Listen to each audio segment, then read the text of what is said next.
الحمد لله نحمده ونستعينه ونستغفره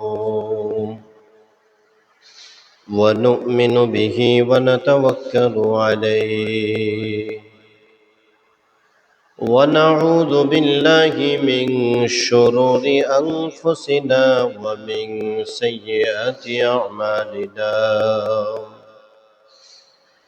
من يهده الله فلا مضل له ومن يضلله فلا هادي له ونشهد أن سيدنا وسندنا وحبيبنا وحبيب ربنا وطبيبنا وطبيب قلوبنا ومولانا محمدا عبده ورسوله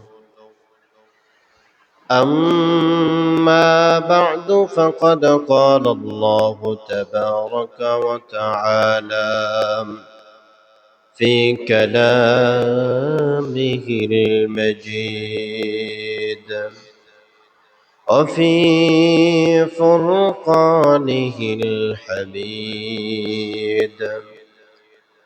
أعوذ بالله من الشيطان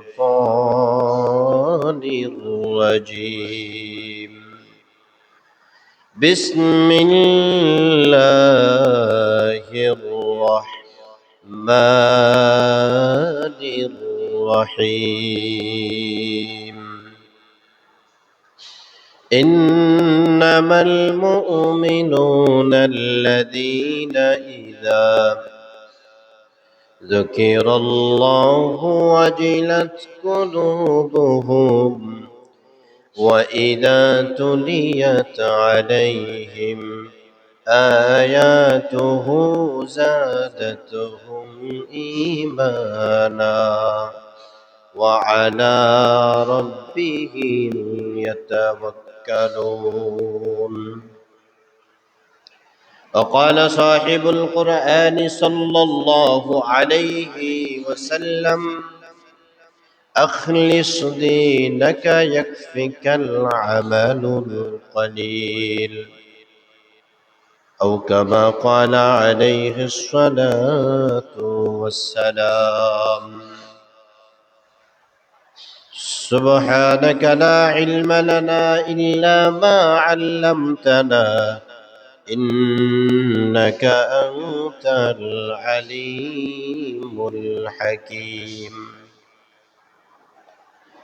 صدق الله مولانا العظيم وصدق رسوله النبي الكريم ونحن على ذلك لمن الشاهدين والشاكرين والحمد لله رب العالمين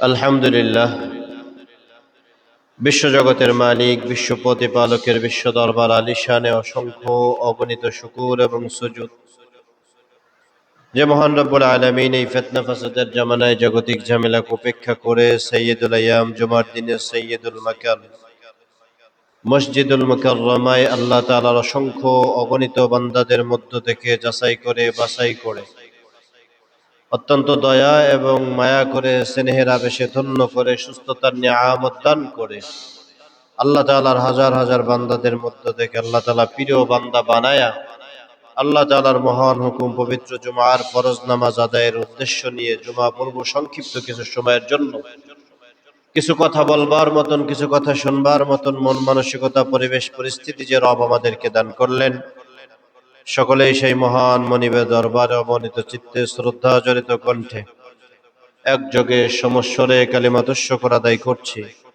সকলেই পড়ছি আলহামদুলিল্লাহ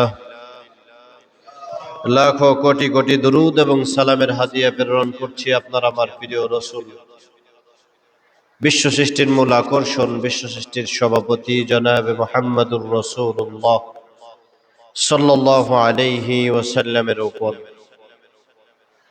সম্মানিত হাজিরিন, আমি আপনাদের খেদমতে আজকে জুমা পূর্ব সংক্ষিপ্ত সময়ে কুরআনুল কারীমের অন্যতম সূরা সূরাতুল আনফালের 2 নম্বর আয়াত আপনাদের খেদমতে পাঠ করেছি।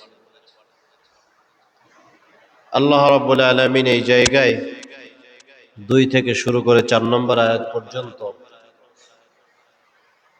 একজন মুমিনের 5টা ক্রাইটেরিয়া আল্লাহ বর্ণনা করছেন, 5টা গুণ বর্ণনা করছেন। কোন ব্যক্তি বাস্তবিক জীবনে যদি এই 5টা গুণকে হৃদয়ে ধারণ করে, এই গুণ অর্জন করে দুনিয়ার জিন্দেগিতে চলাচল করে, আল্লাহ তাআলা তাকে 3টা পুরস্কার দিবেন। আজকের আলোচনার বিষয়বস্তু হচ্ছে মুমিনের 5 গুণ, 3 পুরস্কার। গুণ অর্জন করতে হবে কয়টা? 5টা। পুরস্কার দিবে আল্লাহ কয়টা? 3টা। এমন কোন কঠিন গুণের কথা আল্লাহ বলবেন না যে গুণগুলো আপনার আমার দ্বারা পালন করা সম্ভব না। সহজ গুণ। কিন্তু মুমিন সহজ জিনিসটাকে না করতে করতে করতে করতে এটারে এমন কঠিন বানায় ফেলছে, এখন শুনলেই মনে একটা বোঝার মতো। এজন্য আল্লাহ তাআলার কাছে তৌফিক কামনা করি, আল্লাহ যেন এই কথাগুলো শোনার পরে বাস্তবিক জীবনে আল্লাহ তাআলা আমল করে আমাদেরকে আখিরাতমুখী জিন্দেগিটাকে কল্যাণময় বানায় দেয়। জন্য সকলেই বলে আল্লাহুম্মা আমিন। আল্লাহ রাব্বুল আলামিন এই আয়াতের একেবারে শুরুতে আল্লাহ রাব্বুল আলামিন বলছেন, তাকিদ দিয়ে আল্লাহ গুরুত্ব দিয়ে বলছেন, ইন্নামাল মুমিনুন, নিশ্চয় মুমিন হলো তারা, আল্লাযীনা যারা ইযা যুকিরাল্লাহু ওয়াজিলাত কুলুবুহুম, তোমার রবের জিকির শোনার পরে তাদের হৃদয়টা ক্রন্দনরত হয়ে যায়, ভীত হয়ে যায়, ভয়ে কেঁপে ওঠে। এই যে ক্রাইটেরিয়াটা বললাম, এটা যদি আপনার আমার না হয়, এই ওয়াজিলাত কুলুবুহুমের ব্যাখ্যা মুফাসসিররা 3 ভাবে করছেন। কয় ভাবে? 3টা। 1 নম্বর বলছে যে তার হৃদয়টা আল্লাহর কথা শোনা মাত্র চোখে পানি চলে আসবে। এটা হলো সর্বোচ্চ অবস্থা। যদি এটা না হয়, 2 নম্বর অবস্থা সম্পর্কে আল্লাহ বলছেন, জনাব, ওই ব্যক্তির শরীরের পশমগুলা দাঁড়িয়ে যাবে অথবা চামড়াটা কুঁচকে যাবে। 2 নম্বর অবস্থা। 3 নম্বর, এটাও যদি না হয়, কমপক্ষে আল্লাহর নাম শুনলে তার ভালো লাগবে। এবং 3টা ক্রাইটেরিয়া আপনাদের সামনে আমি বলছি, 3টার একটাও যদি আমার না হয়, আমি কপালে দাগওয়ালা হই আর টুপিওয়ালা হই আর পাগড়িওয়ালা হই, আল্লাহর ভাষায় আপনি আমি মুমিনের ক্রাইটেরিয়া থেকে বাদ পড়ে গেছি। নাউজুবিল্লাহ বলেন। কয় গুণের কথা বলছি? 1 নম্বরটার ভিতরে ব্যাখ্যা কয়টা বলছি? 3টা। আল্লাহর নাম শুনলে কেঁদে ফেলবে। যদি সেটা না হয়, 2 নম্বর, শরীরের পশমগুলো দাঁড়িয়ে যাবে অথবা চামড়াগুলো কুঁচকে যাবে। আল্লাহ তাআলা এই আয়াতেরই ব্যাখ্যা সূরা জুমারের ভিতরে সম্ভবত 24 নম্বর আয়াত, আল্লাহ রাব্বুল আলামিন এই বিশদভাবে বিষয়টা বলছেন যে রবের নাম শুনলে, কোরআন শুনলে তার ভিতরে কিছু এফেক্ট হবেই, ভিন্নতা আসবেই। যদি না আসে তাহলে বুঝতে হবে কোরআনের প্রতি আমি মনোযোগী নয়। আল্লাহ রাব্বুল আলামিন এই কথাটা সূরা জুমারের ভিতর বলছেন যে কোরআন শুনলে তার অবস্থাটা কেমন হবে। আল্লাহ বলছেন, আল্লাহু নাযালা আহসানাল হাদীথি কিতাবাম মুতাশাবিহাম মাথানি তাকশাইরু মিনহু জুলুদুল্লাযীনা ইয়াখশাউনা রাব্বাহুম ثم تلين جلودهم وقلوبهم إلى ذكر الله। আল্লাহ রাব্বুল আলামিন বলেন, আল্লাহু নাযালা আহসানাল হাদীথি কিতাবাম মুতাশাবিহাম মাথানি, আমি আল্লাহ তাআলা কুরআনুল কারীমের এই ঘটনাগুলোকে এতটা বেশি সামঞ্জস্যপূর্ণ বানায়া মানুষের সামনে উপস্থাপন করলাম, যেই কোরআনের বর্ণনাগুলা মানুষ শোনার পর তাকশাইরু মিনহু জুলুদ, তার শরীরের চামড়াগুলো কুঁচকে যাবে। ইয়াখশাউনা রাব্বাহুম, এইটা এমনিতে কুঁচকে যাবে না, শরীরের পশমগুলো এমনিতে দাঁড়াবে না, বরং কারণ হলো ইয়াখশাউনা রাব্বাহুম, তাদের রবের ভয়ে তাদের শরীরের অবস্থাটা এমন হয়ে যাবে। আল্লাহ শুধু এতটুকু বলেন না, আল্লাহর পরে বলে সুম্মা তালিনু জুলুদুহুম ওয়া কুলুবুহুম ইলা যিকরিল্লাহ। আল্লাহ বললেন শোনো, সুম্মা তালিনু জুলুদুহুম ওয়া কুলুবুহুম, তাদের শুধু চামড়াটা কুঁচকাবে ব্যাপারটা এমন নয়। তালিনু কুলুবুহুম, তাদের অন্তরটা পর্যন্ত নরম হয়ে যাবে, কেঁদে ফেলবে, ভীত হয়ে যাবে। আর এই যে তার অন্তরটা নম্র হবে, নরম হয়ে যাবে, নরম হওয়ার পর ওই বান্দার অবস্থাটা কেমন হবে? আল্লাহ বলেন শোনো, সুম্মা তালিনু জুলুদুহুম ওয়া কুলুবুহুম ইলা যিকরিল্লাহ। আল্লাহ রাব্বুল আলামিন বলেন ওই ব্যক্তির অন্তরটা নরম হওয়ার পর ওই ব্যক্তিকে টেনে টেনে ধাক্কায়া ধাক্কায়া আল্লাহ তাআলার জিকিরের দিকে তাকে ধাবিত করে দিবেন। সুবহানাল্লাহ পড়েন। তার মানে কোরআন শোনার পর তার যে পরিবর্তনটা আসছে, আসলেই কোরআনটা সে বুঝছে, হৃদয়ে যে কোরআনটাকে সে ধারণ করে, এইটা কখন উপলব্ধি করা যাবে? যদি এই কোরআন শোনার কারণে সে আল্লাহর জিকিরের দিকে ধাবিত হয়ে যায়, তাহলে বুঝে নিতে হবে এই কোরআন তাকে এফেক্ট করছে, না হয় কোরআন তাকে এফেক্ট করে নাই। কোরআনের শোনার কারণে ওই ব্যক্তিটা আল্লাহর জিকিরের দিকে নিজেকে ধাবিত করে দিবে। এরপর আল্লাহ বলে শোনো, কোরআন থেকে এত সুন্দর করে বর্ণনা করার পর যেই মানুষগুলা কোরআন থেকে শোনার পর জিকিরের দিকে যেতে পারবে না, আল্লাহর নিকটবর্তী হতে পারবে না, তাদের ব্যাপারে আল্লাহ রাব্বুল আলামিন বর্ণনা করেন, যালিকা হুদাল্লাহি ইয়াহদি বিহি মান ইয়াশাউ ওয়া মান ইউদ্লিলিল্লাহু ফামা লাহু মিন হাদ। আল্লাহ রাব্বুল আলামিন বলে শোনো, কোরআন এতটা সুন্দর করে সামঞ্জস্যপূর্ণ ভাবে তার সামনে উপস্থাপন করার পর যেই মানুষগুলা কোরআন বুঝে আল্লাহর জিকিরের দিকে যাবে না, তাদের ব্যাপারে আল্লাহ বলেন রব যদি কারো ব্যাপারে হিদায়াতের রাস্তাটা না চান, ওই ব্যক্তিটা কখনোই হিদায়াতের ট্রাকের উপরে চলতে পারবে না। ঠিক কিনা কোন? আল্লাহ হিদায়াত না দিলে কারো কি হিদায়াত পাওয়ার সুযোগ আছে ভাই? কোনোভাবে সম্ভাবনা নাই। হিদায়াত পেতে হলে আপনাকে কোরআন শুনতে হবে, বুঝতে হবে, বোঝার চেষ্টা করতে হবে, হিদায়াতের মানসিকতা হৃদয়ের ভিতরে ধারণ করতে হবে। যদি এইটা আপনি ধারণ করেন, তাহলে আপনি মুমিনের 1 নম্বর ক্রাইটেরিয়ায় পড়বেন।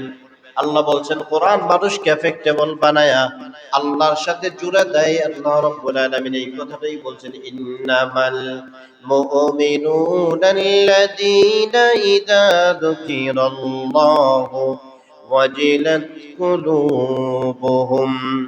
আল্লাহ রাব্বুল আলামিন বলেন নিশ্চয়ই মুমিন হলো তারা, ইযা যুকিরাল্লাহ, যখন তার সামনে আল্লাহ তাআলার জিকির করা হয়, ওয়াজিলাত কুলুবুহুম, তাদের অন্তরটা ভীত হয়ে যায় আল্লাহর ভয়ে।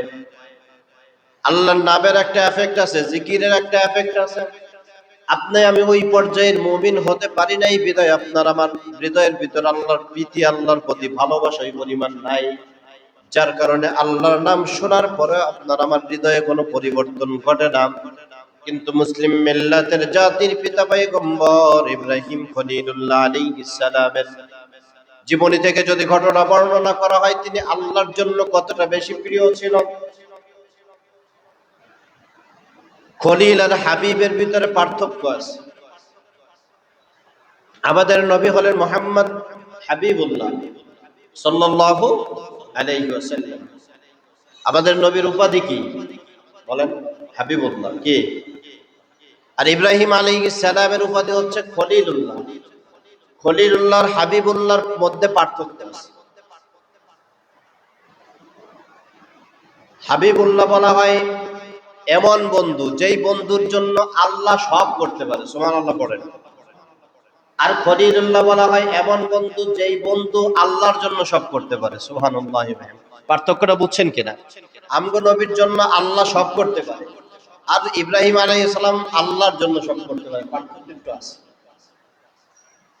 তো ইব্রাহিম খলিলুল্লাহ আলাইহিস সালাম আল্লাহর প্রতি ভালোবাসার পরিমাণ বেশি না কম? অনেক বেশি। ইব্রাহিম আলাইহিস সালাম আল্লাহকে কত বেশি পছন্দ করতেন, কত বেশি ভালোবাসতেন। ইতিহাসের কিতাবের ভিতর ঘটনা বর্ণনা হয়, পয়গম্বর ইব্রাহিম খলিলুল্লাহ আলাইহিস সালাম তার ছোট্ট কুটিরের ভিতর বসে আছে মরুভূমির মাঝে। এমন সময় তার কানের ভিতরে আল্লাহু কারীম শব্দের একটা আওয়াজ তার কান পর্যন্ত পৌঁছে গেল।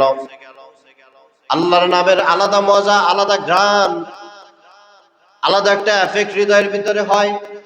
ইব্রাহিম খলিলুল্লাহ আলাইহিস সালাম তার দিলের ভিতরে পরিবর্তন হয়ে গেছে। আল্লাহর নাম শোনা মাত্র তার পরিবর্তন শুরু হয়ে গেল।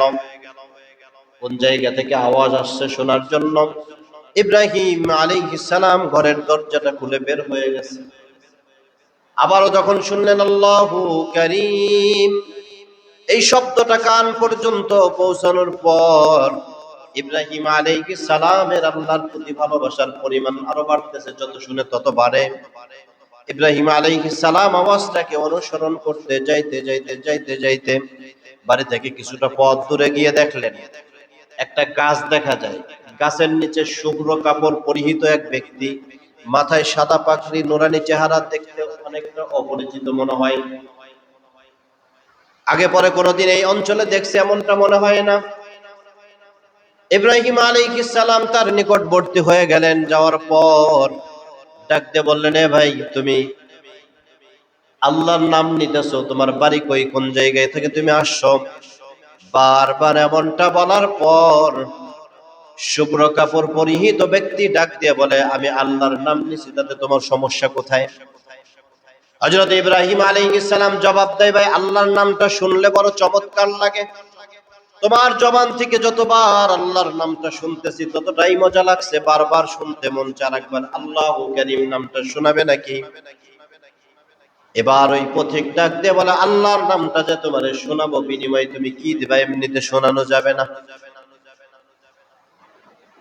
ইব্রাহিম আলাইহিস সালাম বলছে, ভাই, তুমি কি মনে করছো আল্লাহর নাম শোনাবার বিনিময়ে আমি তোমারে কিছু দিব না? এত বড় কঞ্জুস মানুষ আমি না, তুমি আল্লাহর নাম শোনাই বিনিময়ে তোমাকে কিছু দিবই দেব? বলে, না, আগে একটা চুক্তি হোক, চুক্তি হওয়ার পর তারপরে শোনামো। ইব্রাহিম আলাইহিস সালাম ডাক দিয়ে বলে, পথিক আমার, এই যে ডানের দিকে তাকায় দেখো, বড় একটা উটের পাল দেখা যায়। তুমি যদি আল্লাহু কারীম নামটা একবার শোনাও, এই আল্লাহু কারীম নামের বিনিময়ে এই উটের মালিকানা আমি তোমাকে দান করে দিব। সুবহানাল্লাহ। এবার পথিক আল্লাহু কারীম নামটা যখন বললেন, ইব্রাহিম আলাইহিস সালামের দিলের ভিতর আল্লাহর ভালোবাসার পরিমাণ আরো বেড়ে গেছে। বারবার আরো আগ্রহ নিয়ে বলতেছে, ভাই, আরেকবার আল্লাহু কারীম নামটা শোনাও তো দেখি। পথিক ডাক দিয়ে বলে, আল্লাহর নাম শোনাবো, বিনিময়ে এবার কি দিবা? কই, তুমি আল্লাহু কারীম নাম যদি শোনাও, বামের দিকে তাকাও, বড় একটা ভেড়ার পাল দেখা যায়। একবার আল্লাহর নামটা শোনায়া দিবা, বিনিময় এই টোটাল ভেড়ার পালটার মালিকানা আমি তোমাকে দান করে দিব। সুবহানাল্লাহ পড়েন। হযরত ইব্রাহিম আলাইহিস সালাম আল্লাহু কারীম নামের বিনিময়ে ভেড়ার পালও দিয়া দিল। প্রেম ভালোবাসা আরো বেশি তার ভিতরে বাড়তে শুরু করছে। ডাক দিয়ে বলে, ভাই, আর একবার আল্লাহু কারীম নামটা তোমার জবান দিয়ে শোনাও, যত শুনি ততই মজা লাগে। পথিক কয়, আজকে সুযোগ যেহেতু পাইছ, সব লয়া নেব, কিছুই রাখুম না। পথিক ডাক দেয়া বলে, এবার যদি আল্লাহু কারীম বলি, বিনিময় কি দিবা শুনতে চাই। পথিক ডাক দেয়া বলার পর ইব্রাহিম আলাইহিস সালাম বলে, শোনো, তুমি যদি আল্লাহু কারীম নামের ডাকটা আমাকে শোনায়া দাও, আমি ইব্রাহিমের যত সম্পদ আছে সমস্ত সম্পদের মালিকানা আমি তোমাকে দান করে দিব। সুবহানাল্লাহ পড়েন। পথিক এবার এই কথাটা শোনার পর যখন বললেন আল্লাহু কারীম, আল্লাহু কারীম নামটা শোনার পর ইব্রাহিম আলাইহিস সালামের দিলের ভিতর ভালোবাসা আর মায়া আল্লাহর প্রতি আরো বাড়ছে। বলে, আবার শোনাও। পথিক কয়, এক ডাকে উট দিলা, আর এক ডাকে বকরি দিলা, আর এক ডাক শোনার বিনিময়ে সব সম্পদ দিয়ে দিছো, এবার যদি শোনাই কি দিবা? এবার তো তোমার কিছু নাই। ইব্রাহিম আলাইহিস সালাম বলে, ভাই, তুমি নিরাশ হওয়ার কোনো কারণ নাই। তুমি যদি আল্লাহর নামের জিকিরটা আমাকে শোনায়া দাও, আমি ইব্রাহিম তোমাকে কথা দিলাম মরণ পর্যন্ত তোমার গোলাম হয়ে যাব। আল্লাহু আকবার বলেন। এই যে এই পর্যন্ত বলার পর এবার আর ওই সাদা কাপড়, শুভ্র কাপড় পরিহিত যুবকটা এবার তার পরিচয় দিতে শুরু করলেন। ডাক দিয়ে বলে, ইব্রাহিম, আল্লাহর কাছে জিজ্ঞাসা করছিলাম ইব্রাহিমের প্রতি এত ভালোবাসার কারণ কি? আমার আল্লাহ বলছিল আমি বলবো না, তুমি নিজে গিয়ে তাকে একটু পরীক্ষা করে দেখো।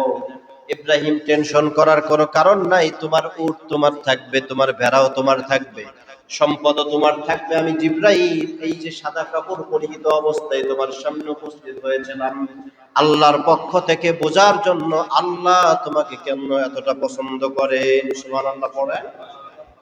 এই যে আল্লাহর নামের একটা এফেক্ট আছে না নাই? আল্লাহ এই কথাটাই বলছেন, মুমিন যিনি হবেন তার হৃদয়ের ভিতরে এটার এফেক্ট হবে। আল্লাহ এই কথাটাই বলছেন, ইন্নামাল মুমিনুনা আল্লাযীনা ইযা যুকিরাল্লাহু ওয়াজিলাত কুলুবুহুম।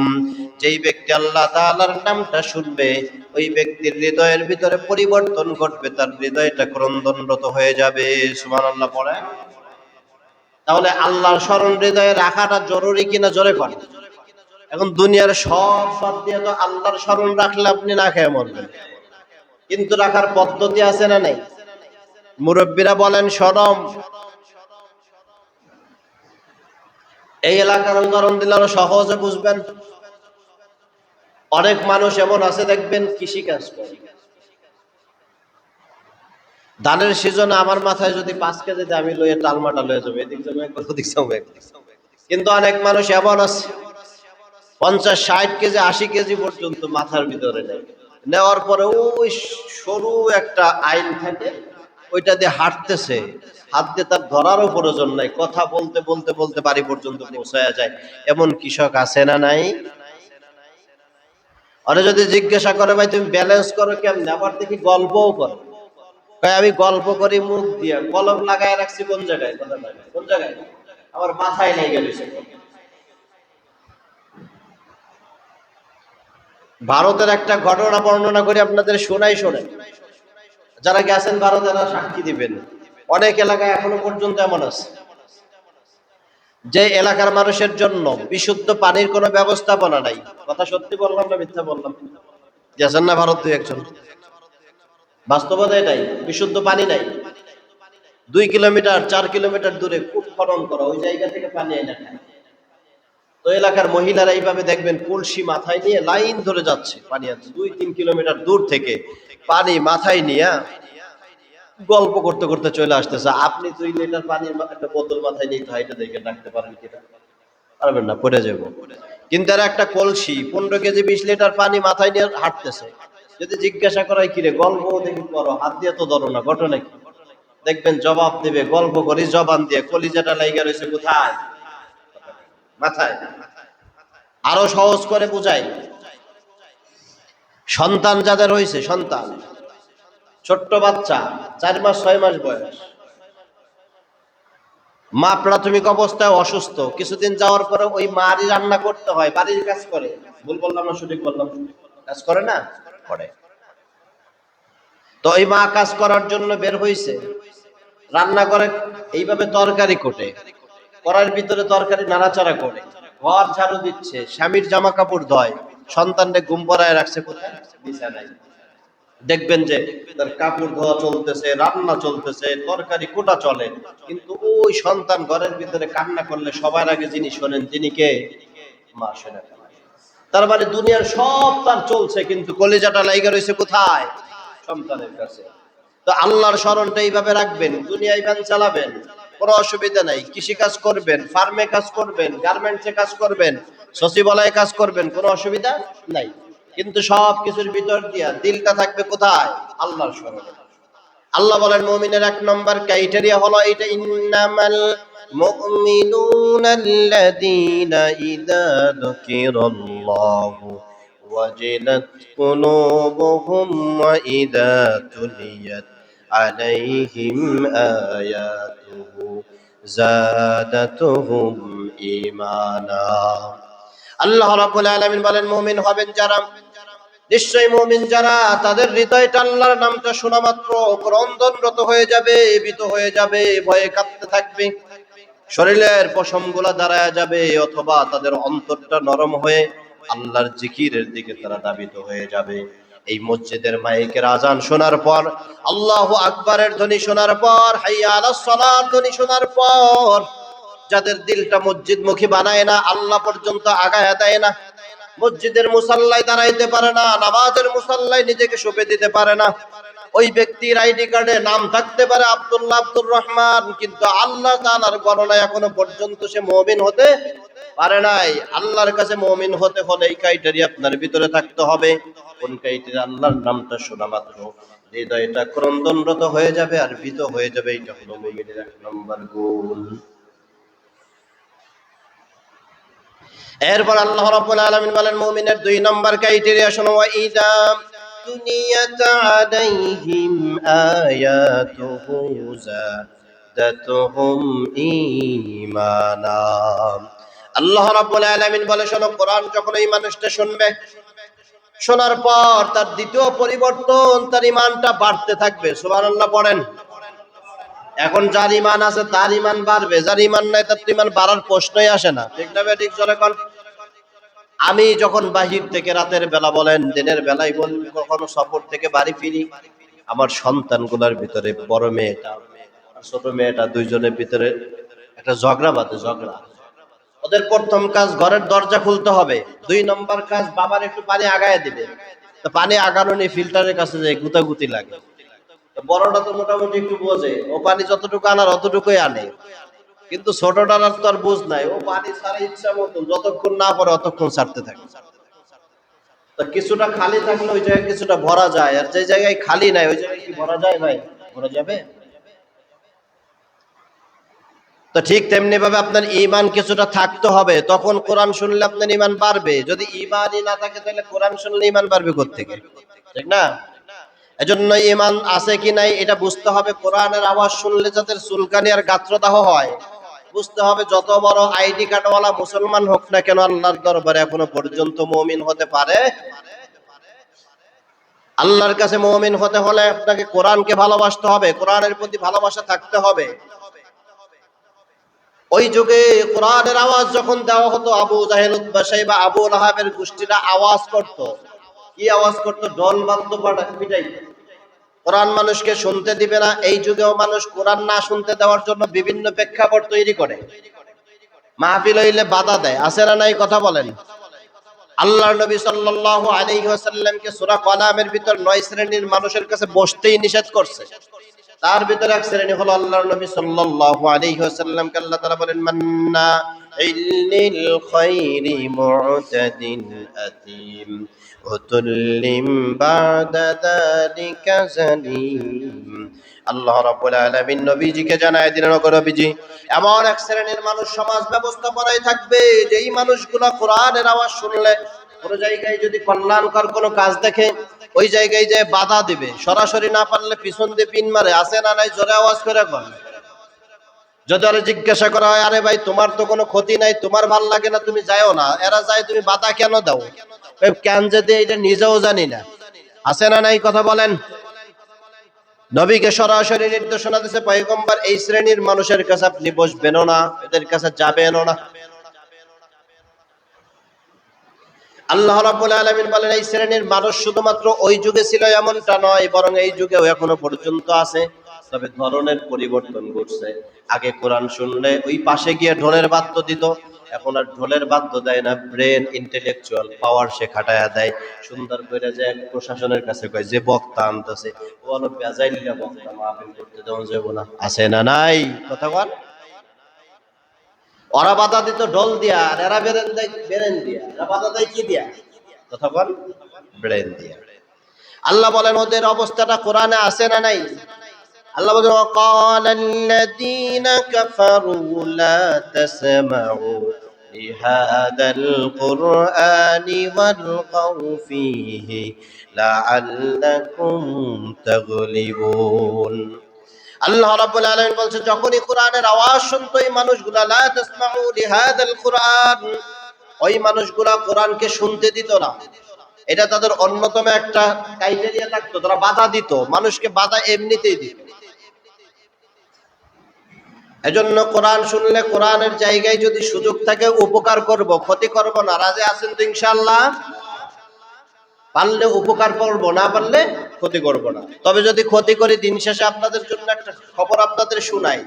আল্লাহ বলেন, ইরিদুনা লিইউতফিউ নূরাল্লাহি বিআফওয়াহিহিম ওয়াল্লাহু মুতিম্মু নূরিহি ওয়ালাউ কারিহাল কাফিরুন। আল্লাহ রাব্বুল আলামিন বলে, শোনো, যেই আলোটা আমি আল্লাহ প্রজ্বলিত করছি, ওই আলোটা দুনিয়ার কোন ফুৎকার দিয়ে নিভানো যাবে না।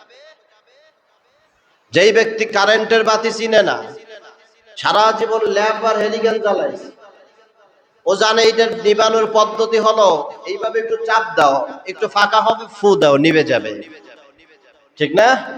কিন্তু যে ব্যক্তি জীবনে সুইচের সিস্টেমটা বোঝে না, যারা বিদেশে গেছেন এরা সাক্ষী দেন, বিদেশে কিন্তু সুইচের অন অফ সব একরকম, এটা জানেন কিনা? উল্টোটা থাকে, এরকম দিলেই হয়। কিন্তু বাংলাদেশের সিস্টেম আছে, কয় নিচে দাও জ্বলবে, উপরে দিলে বন্ধ হবে। বিদেশে কিন্তু সিস্টেম বেরিয়ে, এটার কোনো নিচ আর উপর নাই। আপনাকে মাঝে রাখতে হবে, তাহলে বন্ধ, উপরে দিলেও চলে, নিচে দিলেও চলে। কিন্তু যেই মানুষটা এই ইলেকট্রিক জিনিসের সাথে যেই ব্যক্তিটার সম্পর্ক নাই, এটা জানে না, বুঝে না, কোনোদিন দেখে নাই, ও আসার পরে যদি কই বাতিটা নিভাইয়া দাও, ও যে পদ্ধতি জানে ওই পদ্ধতিতেই অ্যাপ্লাই করবে, ঠিক কেনা জোরে কোন? ও যায় দেখবেন যে ফু দিতে থাকবে বাতির কাছে। বলেন তো, কারেন্ট যদি না যায় কিয়ামত পর্যন্ত ফু দিলে ওই বাতি নিভবে নি? কথা কর, নিভবে? ঠিক তেমনি ভাবে আল্লাহ দুনিয়ার মানুষকে চ্যালেঞ্জ করে দিল যে এই কোরআনের বাতিটা আমি আল্লাহ জ্বালাইছি, পৃথিবীর সবাই মিলে বিরোধিতাও যদি করে, ওই বাতিটা কোনোদিন নিভানো সম্ভব নাই। কেননা এই কোরআনের জিম্মাদারিটা যিনি নিয়েছেন তিনি কে? আল্লাহ রাব্বুল আলামিন, ইন্না নাহনু নাযালনা যিকরা ওয়া ইন্না লাহু লাহাফিজুন। নিশ্চয় আমি আল্লাহ তাআলা কোরআন অবতীর্ণ করেছি, জিকির অবতীর্ণ করেছি, এবং এই জিকিরটাকে হেফাজতের দায়িত্বটা যিনি নিয়েছেন তিনি কে? আল্লাহ। এজন্যই কোরআনের কাছে গিয়ে নিজের ইমানকে বাড়াবো। কোরআনের তাবিজ লেখার জন্য আল্লাহ দেয় নাই দুনিয়ায়। কথা বুঝাতে পারছি আমি? বছর শেষে ওই সুকেসের উপরে রাখছেন, ওই জায়গা থেকে নামাই একটা চুমা দিবে না, সবে কদরের রাত্রে এমনি দইরা কবে আল্লাহ সব মাফ করে দাও, এই করে দাও, সেই করে দাও। এজন্য কোরআন দুনিয়া আসে নাই। কোরআন আপনার বাস্তবিক জীবনে ধারণ করতে হবে। রাজি আছেন তো ইনশাআল্লাহ? কোরআনের কাছ থেকে তাবিজ দিবেন না, মানবীয় জীবনের সমস্ত সমাধান দিবেন। কথা বলেন, কি করবেন? মানবীয় জীবনের সমস্ত সমাধান নিতে হবে কার কাছ থেকে? কোরআন থেকে। তাবিজ লেখার জন্য না, কোরআন আল্লাহ দেয় নাই। কোরআন দিয়েছে মানব জীবনের কিসের জন্য? সমাধানের জন্য। আল্লাহ রাব্বুল আলামিন কোরআন কেন নাজিল করছে সে কথাও বলছেন।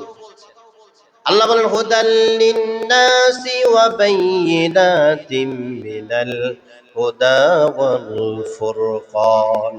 আমি আল্লাহ তাআলা ফুরকানটাকে নাজিল করেছি মানুষকে হিদায়াতের ট্র্যাকে তুলে দেওয়ার জন্য। সুবহানাল্লাহ পড়েন।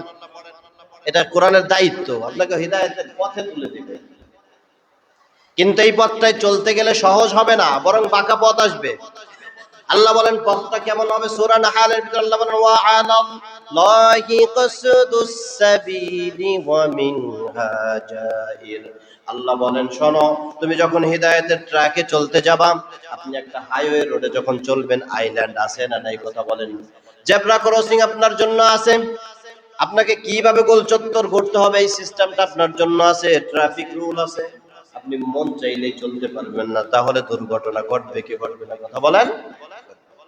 ঠিক তেমনি ভাবে আল্লাহ বলেন, শোনো, তোমাকে জান্নাতে যেতে হলে ইহদিনাস সিরাতাল মুস্তাকিম, এই পথটাকে অনুসরণ করতে হবে। এই পথটা চলতে গেলে তোমাকে আইল্যান্ড চিনতে হবে, তোমাকে রোড বেকার চিনতে হবে, তোমাকে ভিড়গুলো দেখতে হবে, তোমাকে জেব্রা ক্রসিং সম্পর্কে জানতে হবে, ট্রাফিক সিগন্যাল সম্পর্কে জানতে হবে। বলে দুনিয়ার ট্রাফিক সিগন্যাল গুলো হলো তোমার সামনে সুদের জন্য রাস্তা উন্মুক্ত, তোমার সামনে বেপরদায় চলার রাস্তাটা উন্মুক্ত হয়ে যাবে, তোমার সামনে গুনাহ করার রাস্তাটা উন্মুক্ত হয়ে যাবে। তুমি চাইলেই হালালকে বাদ দিয়ে হারাম খেতে পারবা। এই রাস্তাগুলো তোমার সামনে চলবে, এই রাস্তাগুলোর নাম হলো বাঁকা পথ। কিন্তু আল্লাহ বলছেন শোনো, বাঁকা পথে গেছো তো তুমি মুসিবতে পড়ে খানা খন্দক দিয়ে জাহান্নামে চলে যাবে। যদি জান্নাতে তোমাকে যেতে হয়, ইহদিনাস সিরাতাল মুস্তাকিম, এই রাস্তাটাকে অনুসরণ করে আল্লাহর জান্নাত পর্যন্ত তোমাকে পৌঁছে দিবে। সুবহানাল্লাহ পড়েন। এজন্য কোরআনের কাছে আসবো কি জন্য? কথা বলেন। ঈমান বৃদ্ধি করার জন্য। কি জন্য ভাই? ঈমান বৃদ্ধি করে। আল্লাহ বলেন ওয়া ইদা তুলিয়াত আলাইহিম আয়াতুহু যাদাতুহুম ঈমানা। আল্লাহ রাব্বুল আলামিন বলে যখন কোরআনের তিলাওয়াত শুনবে এই ব্যক্তির ঈমান শুধু বৃদ্ধি পাবে। এটা 2 নম্বর ক্রাইটেরিয়া ঈমানদারের। এরপর আল্লাহ বলেন ওয়া আলা রাব্বিহিম ইয়াতাওয়াক্কালুন। 3 নম্বর ক্রাইটেরিয়া হলো মুমিনের জন্য, সে সর্বক্ষেত্রে সব জায়গায় একজনের উপরে ভরসা করবেন। তিনি কে? জোরে আওয়াজ করে বলেন। আল্লাহর উপরে ভরসা করবে, পৃথিবীর অন্য কিছুর উপরে ভরসা করবে না। মুফাসসিররা ব্যাখ্যা করছে শোনো, যদি কোনো মুসিবতে পড়ার পর সর্বপ্রথম তোমার মাথায় এইটা আছে অমুক ভাইরে ফোন দেই অথবা অমুকের কাছে যাই তাইলে আমার সমাধানটা পাবো, তাহলে তুমি এখনো পর্যন্ত মুমিন হতে পারো নাই। যদি তুমি কোনো মুসিবতে পড়ার পর সর্বপ্রথম দিলের ভিতরে আসে মুসিবত দিছেন যেই আল্লাহ, এই জায়গা থেকে পরিত্রাণ দিবেন তিনি, এই চিন্তাটা যদি দিলের ভিতরে আসে তাহলে বুঝবা তুমি মুমিন। আর যদি না আসে তাহলে বুঝে নিও তুমি এখনো পর্যন্ত মুমিন হতে পারো। সর্বক্ষেত্রে আল্লাহর উপরে ভরসা করতে হবে। নবীজিকেও সরাসরি নির্দেশনা দিয়েছেন, পয়গম্বর শোনেন, পৃথিবীতে যত কাজ করবেন সব কাজের ভিতরে আল্লাহ তাআলার পক্ষ থেকে আপনার জন্য নির্দেশনা হলো যে আপনি যা কিছু করবেন না কেন পরামর্শ করবেন।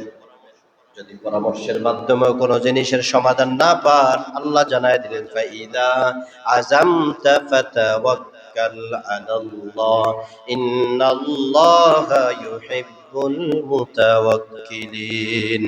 আল্লাহ জানায় দিলেন ওগো নবীজি, আপনি জানায় দেন কোন জিনিস পরামর্শের পরেও যদি সমাধান খুঁজে না পান, আপনি জানায় দেন একমাত্র আমি আল্লাহর উপরেই ভরসা করি। সুবহানাল্লাহ পড়েন। এই শিক্ষাটা কে দিছে? নবী শিখাইছেন আমাদেরকে, কোরআনের মাধ্যমে আল্লাহ শিখাইছেন। তো লাভ কি? আল্লাহ বলেন শোনো, কোন ব্যক্তি যদি এতটুকু বলে ইন্নাল্লাহা ইউহিব্বুল মুতাওয়াক্কিলিন, নিশ্চয় আমি আল্লাহ বললাম ওই ভরসা করনেওয়ালা ব্যক্তিকে আমি আল্লাহ ভালোবাসবো। সুবহানাল্লাহ জোরে আওয়াজ করে বলেন। এই জায়গা বলছে এই কথা আল্লাহ তাআলা সূরা তালাক আর তাহরীমের ভিতর বলছেন ওয়া মাই ইয়াতাওয়াক্কাল আলাল্লাহি ফাহুয়া হাসবু, যে ব্যক্তিটা বলবে আমি আল্লাহর উপরে ভরসা করি, আমি আল্লাহ ওই ব্যক্তির জন্য যথেষ্ট হয়ে যাব। সুবহানাল্লাহ পড়েন। তাহলে কোনো টেনশন আছে ভাই? ভরসা করতে হবে কার উপরে? আল্লাহর উপরে ভরসা করতে। ঈমান আপনাকে এটা শিখাবে। লম্বা হয়ে যাচ্ছে কিনা? কত বাজে? টাইম কত? 20 লম্বা হয়ে যাচ্ছে। হযরত আলী রাদিয়াল্লাহু তাআলা আনহু, আপনারা বিখ্যাত ঘটনা জানেন সবাই। ফাতেমা রাদিয়াল্লাহু তাআলা আনহা তিনি আনার খাইতে চাইলেন, বাইরে গেলেন, পথিমধ্যে ভিখারি নিয়ে গেলে, ঘটনা জানেন না? ভিখারি নিয়ে গেছে, তো ওনার তাকওয়ার জায়গাটা কতটুকু? আল্লাহ বলছেন মান জাআ বিল হাসানা ফালাহু আশরু আমসালিহা, এক যদি আল্লাহর জন্য আমি ডেডিকেট করি, আল্লাহ আমাকে 10 ব্যাগ দিয়ে দিবে। সুবহানাল্লাহ জোরে আওয়াজ করে বলেন। এই যে ঈমানের জায়গা তার পাকা, এই জায়গা থেকে উনি চিন্তা করলেন আমি একটা নিয়ে আসছিলাম আল্লাহর জন্যই তো আমি দিয়ে দিলাম, তা আল্লাহ আমারে খাওয়াবে, অসুবিধা কি? উনি ঘরে যাইতে যাইতে সালমান ফারসি রাদিয়াল্লাহু তাআলা আনহু উনি 10টা আনার নিয়ে চলে আসছে। আসার পরে একটা বগলের নিচে আপনি চাইবে রাখছে, বাকি 9টা দিচ্ছে। দেওয়ার পরে আলী রাদিয়াল্লাহু তাআলা আনহু বুঝনে দেখলে 1 2 3 4 6 7 8 9 দেখার পরে কয় ভাই ভুল হয়েছে, এটা আমার ঘরের জিনিসটা তুমি লয়ে যাও। তুমি বুঝলা কেমনে তোমার ঘরের না? নবী আমারে বইলা পাঠাইছে। কয় না আমি দিছি এক, আসার কথা 10টা আইছে 9টা, তার মানে এটা আমার না। সালমান ফারসি এবার বগল থেকে ওইটা বের করে বলে ভাই তোমার 10টা তুমি বুঝে নাও, আমি এতক্ষণে বুঝছি তোমার ঈমান কোন জায়গায় তোমারে নিয়ে গেছে। সুবহানাল্লাহ। এটা হলো আল্লাহর উপরে ভরসা রাখা। আল্লাহই আমাকে কি করবে? হেফাজত করবে। রাজি আছেন তো ইনশাআল্লাহ? এটা কয় নাম্বার গেল? 3 নাম্বার। এরপর আল্লাহ বলছেন 4 নাম্বার মুমিনের ক্রাইটেরিয়া, আল্লাযীনা ইউকিমুনাস সালাহ, ওই ব্যক্তিরা নামাজ কায়েম করবে। কি করবে ভাই? নামাজ কায়েমের মানে কি? এটা দিয়ে আবার দেখবেন ভণ্ডরা দলিল দেখবে, আল্লাহ নামাজ কায়েম করতে কইছে, পড়তে কইছে। আছে না নাই? নামাজ কায়েমের মানে হলো নির্ধারিত সময়ে, নির্ধারিত পদ্ধতিতে, নির্ধারিত স্থানে আল্লাহ তাআলার কাছে সম্মান প্রদর্শন করার নাম হলো নামাজ। কি বলছি কথাগুলো বলেন, মুখস্থ করেন। নির্ধারিত সময়ে, নির্ধারিত পদ্ধতিতে, নির্ধারিত জায়গায় আল্লাহর প্রতি সম্মান প্রদর্শন করার নাম কি? নামাজ। ও নামাজের ব্যাখ্যা বুঝে নাই, ওখানে এই আয়াত দেখছে, আল্লাহ তাআলা এই আয়াতের ব্যাখ্যাও করছেন, ইন্নাস সালাতা কানাত আলাল মুমিনিনা কিতাবাম মাওকুতা। আল্লাহ বলছেন নিশ্চয় নির্ধারিত সময়ে তোমরা নামাজ আদায় করো, এটা তোমাদের জন্য যিনি বিধান করে দিয়েছেন তিনি কে? আল্লাহ। যে মগাগুলা কোরআন থেকে নামাজ পায় না, এগুলো এই দলিলগুলো থাকলো। কথা বুঝাতে পারছি? তাহলে নামাজ কায়েমের মানে কি বলেন? নির্ধারিত সময়ে, সঠিক সময়ে, সঠিক পদ্ধতিতে নামাজ আদায় করার নামে হলো নামাজ কায়েম করা। নাকি সবে বরাতে পড়ছে আগামী বছর পড়বো নাকি? এটা না দৈনিক পড়তে হবে? ওই দলের লোক বেশি, জোরে আওয়াজ করে বলেন কয়দিন পড়বেন? দৈনিক পড়তে হবে। রাজি আছেন তো ইনশাআল্লাহ? এটা 4 নম্বর। এরপর আল্লাহ বলছেন ওয়ামিম্মা রাযাকনাহুম ইনফিকুন, তোমার রবের দেওয়া রিজিক থেকে তুমি আল্লাহর রাস্তায় ব্যয় করো। কার রাস্তায়? রিজিক যিনি দিয়েছেন তিনি কে? সন্দেহ উঠায় যেন আস্তে আস্তে কইলেন যে আল্লাহ। জোরে আওয়াজ করে বলেন তিনি কে? ইন্নাল্লাহা হুয়ার রাজ্জাকু যুল কুওয়াতিল মাতিন। আপনি কোন একটা পাখির বাসায় রাতের বেলা গিয়ে একটা দানাও পাবেন না খাবার। একমাত্র মানুষ ইমানের জায়গায় দুর্বলতা আছে বিধায় আগামী 1 বছরের খাওয়ান তার ব্যাংক ব্যালেন্সে জমা রাখছে। অন্য কোনো প্রাণীর কাছে পাবেন না। আমরা ভরসা করতে জানি না ভাই।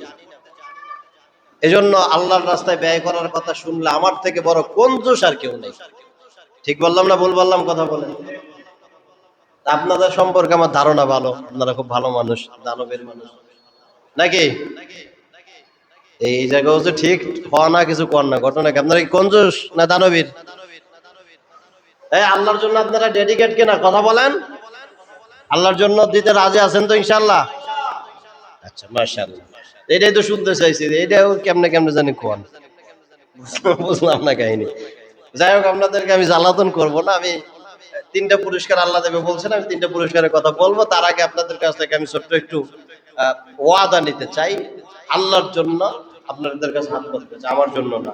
আল্লাহ বলছে আম্মা সাইলা ফালা তানহার। যখন কোনো সাইল হাত পাতে, একটা হাদিস শোনায়, দামি দামি হাদিস আপনাদের শোনায়, বুখারীর ভিতর আসছে।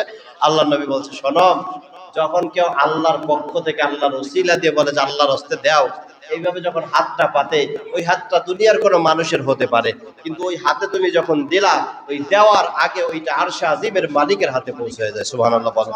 নবী করিম সাল্লাল্লাহু আলাইহি সাল্লামকে জিজ্ঞাসা করা হলো, ইয়া রাসূলুল্লাহ, পৃথিবীতে সবথেকে দ্রুতগামী যানের নাম কি? আল্লাহর পয়গম্বর বললেন বাতাসের গতি সবথেকে বেশি। নবী করিম সাল্লাল্লাহু আলাইহি সাল্লামকে জিজ্ঞাসা করা হলো, ওগো নবীজি, এই বাতাসের থেকে দ্রুত আল্লাহর কাছে কোনো জিনিস পৌঁছায় এমন কিছু আসেনি? নবীজি বললেন শোনো, কোনো ব্যক্তি যখন আল্লাহর জন্য দান করে দেয়, তো ওই দানটা আল্লাহ তাআলার কাছে বাতাসের থেকে দ্রুত গতিতে পৌঁছায়। এজন্য আল্লাহর পক্ষ থেকে আপনাদের কাছে চাবো, দিবেন না আপনারা? এই যে মসজিদের ফ্যানগুলা মাঝে মাঝে পরিষ্কার করার দরকার আছে। যদি না করে এটা মরিচিকা ধরবে, ধরে একটা সময় নষ্ট হয়ে যাবে, আবার নতুন করে কেনা লাগবে। এটা কঠিন না ভাই আমাদের জন্য? যদি একটু পরিষ্কার আমরা করে রাখি তাহলে আমাদের জন্য সহজ হয়। এজন্য ওই যে মসজিদের সম্ভবত এটা বানাইছে, 2500 টাকা খরচ হয়েছে।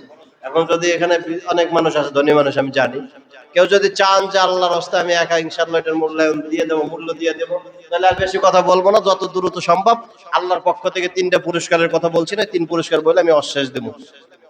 বলেন কোন আল্লাহর বান্দা আছেন কিনা যাবে একা ওইটার দাম দিয়ে দিতে চাই? 2500 টাকা খরচ হয়েছে, মসজিদের জন্য দিতে চাই। অথবা সেটা যদি না চান যে আমি ওটার অর্ধেক দিতে চাই, অথবা আমি 500 দিতে চাই, 500-র নিচে নিব না, গরিব টাকা তরণ যাবো না। বলেন বলেন, মানুষ তো খুব বেশি না। মাশাআল্লাহ, কি নাম? দানটা শুনছেন তো নাকি? ঘোষণা শুনছেন না? তার জন্য দোয়া করতে কৃপণতা করবেন তো? জীবনে জীবনে কোনোদিন যেমন আমিন করেন আজকে করবেন। রাজি আছেন ইনশাআল্লাহ? আল্লাহ তাআলা যেন তার বান্দার হায়াতের ভিতরে বারাকা দান করে। সকলে বলেন আল্লাহুম্মা আমিন। মা বাবা যারা কবর বসে, আল্লাহ যেন কবরটাকে জান্নাত বানায়া দেয়। আপনজন যারা দূর প্রবাসে আছে আল্লাহ তাআলা সম্মানের সাথে রিজিকের ব্যবস্থাপনা করে দেয়। সকলে বলুন আল্লাহুম্মা আমিন। ছেলে সন্তানদেরকে সুশিক্ষায় শিক্ষিত হয়ে দেশ ও জাতির কল্যাণে কাজ করার মতন তৌফিক দান করে। চিৎকার করে বলুন আল্লাহুম্মা আমিন। যাক, ফয়সালা হয়েছে তো নাকি? মাশাআল্লাহ। তাহলে আমরা 5টা ক্রাইটেরিয়া বলছি মুমিনের। এবার আসেন আমরা 3টা পুরস্কার দিবেন আল্লাহ। কয়টা? 3 পুরস্কার। কি পুরস্কার দিবেন আল্লাহ? আল্লাহ বলছে শোনো, প্রথম ঘোষণা আমার পক্ষ থেকে, যেই মানুষগুলা এই 5 ক্রাইটেরিয়ায় নিজেকে সাজাবে তাদের জন্য প্রথম ঘোষণা হলো উলাইকা হুমুল মুমিনুনা হাক্কা। আমি আল্লাহ বললাম এরাই হলো প্রকৃতপক্ষে মুমিনের দল। সুবহানাল্লাহ, জোরে আওয়াজ করে বলেন। গ্যারান্টি দিবেন কে? আল্লাহ বলছেন এরাই মুমিন। এরপর আল্লাহ বলে শোনো, তাদের জন্য পুরস্কার, লাহুম দারাজাতুন ইনদা রাব্বিহিম, তার মূল্য, তার দাম আল্লাহর কাছে বেড়ে যাবে। সুবহানাল্লাহ, জোরে আওয়াজ করে বলেন। তার মানে দুনিয়া ও আখিরাতে তার মর্যাদা যিনি বাড়ায় দিবেন তিনি কে? এরপরে আল্লাহ বলছে শোনো, দুনিয়াতে যত কিছু আমরা করি, এই যে নামাজ পড়ি, রোজা করি, একটু আগে দান করলো, হজ করি, যাকাত করি, যা কিছু করি না কেন সবকিছুর পিছনে উদ্দেশ্য একটা। কি উদ্দেশ্য? জোরে কর। আল্লাহর সন্তুষ্টি, গুনাহ মাফ, আল্লাহ যেন জান্নাত দিয়ে দেয়। ঠিক তো? আল্লাহ বলে শোনো, পিছনের 5 গুণ অর্জন করবা। 2 নম্বর পুরস্কার লাহুম দারাজাত, 1 নম্বর হলো আল্লাহ তার সম্মান বাড়াবে। ওয়া মাগফিরা, আল্লাহ বলে আমি আল্লাহ ঘোষণা দিলাম তারা আমি আল্লাহ ক্ষমাও করে দেব। সুবহানাল্লাহ, জোরে আওয়াজ করে বলেন।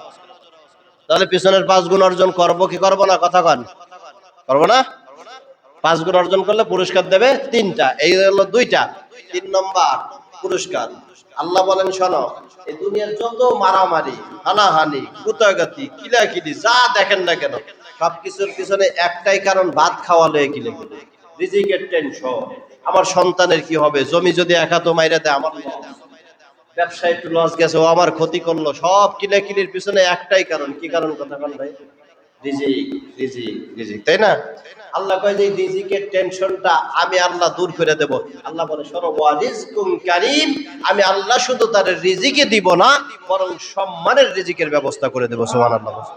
সম্মান আর অসম্মানের রিজিক বুঝেন কিনা এই ছোট্ট উদাহরণ দিয়ে আলোচনা শেষ করতেছি। বিরক্ত হচ্ছেন আপনারা?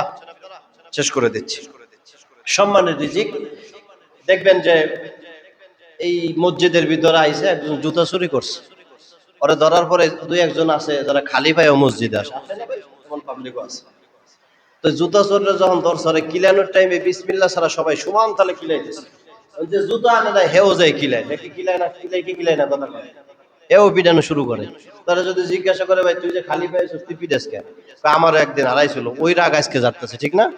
তোরে পিটাইতে পিটাইতে সভাপতি সাহেব চিন্তা করছে জীবন ভর খালি করলাম আকাম, জীবনে নামাজ পড়ি নাই, রোজা রাখি নাই, বুড়ো বয়সে টাকা পয়সা হয়েছে, এই হিসেবে সভাপতি মসজিদের সামনে বইছি, যদি নামাজ না পড়ে বের হয়ে যায় ইজ্জত শেষ।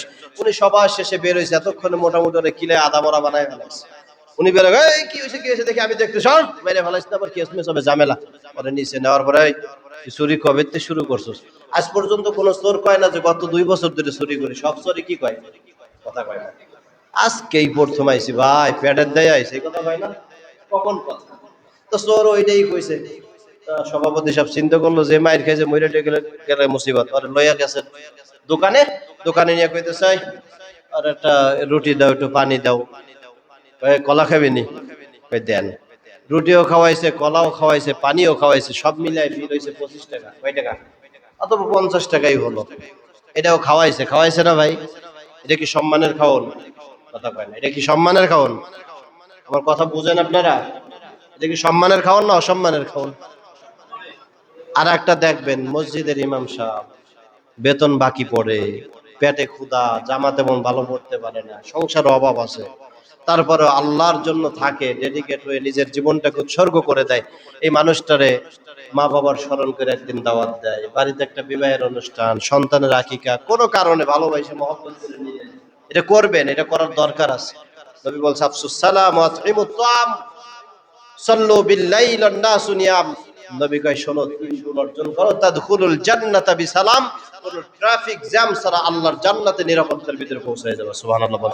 এর ভিতরে 1 নম্বর নবী আফসুস সালাম, সালাম দেওয়া, আতইমুত তাআম, বেশি বেশি মানুষকে খাওয়াও। এই যে আপনি ইমাম সাহেবরে নিলেন, খাওয়াইলেন, খাওয়ানোর পরে পকেট থেকে টাকা বাইর করে এমনি হাতে দেয়, বাসটা সরাসরি দেখায় না, হাতে দিয়ে কয় হুজুর কি দেখে রানছে, ভালো হয়েছে না মন্দ হয়েছে বুঝি না, সম্মান করতে পারলাম না, কি খাওয়াইছি রাগটাক করেন না, হুজুর রাস্তাটা মুখ করে পকেটে পড়া জায়গা, এটারে কয় সম্মানের খাওয়ান। এটারে কিসের খাওয়ান কয়, কথা কয়? খাবারও খাওয়ায়, মা বোসায়, ঠিক কিনা? জোরে আওয়াজ করে বলেন। এটারে কয় সম্মানের খাওয়ান। আর আগের কয় সম্মানের খাওয়ান। আল্লাহ কয় শোনো, দুনিয়ার রিজিকের টেনশন আমি সরাইয়া ওয়া রিজকুন কারীম, আমি আল্লাহ তোমার সম্মানের রিজিকের ব্যবস্থা করে দেব। সুবহানাল্লাহ ওয়া বিহামদিহি। এজন্য এই 5 গুণ আমরা অর্জন করব। রাজি আছেন তো ইনশাআল্লাহ? আল্লাহ তাআলা আমাদেরকে মানবীয় জীবনে এই মুমিন হওয়ার গুণগুলোকে ধারণ করে আখিরাতমুখী জিন্দেগিটাকে কল্যাণময় বানায় দেখ। সকলে বলেন আল্লাহুম্মা আমিন। সুবহানাকাল্লাহুম্মা বিহামদিক আশহাদু আল্লা ইলাহা ইল্লা আনতা আস্তাগফিরুক ওয়া আতুবু ইলাইক।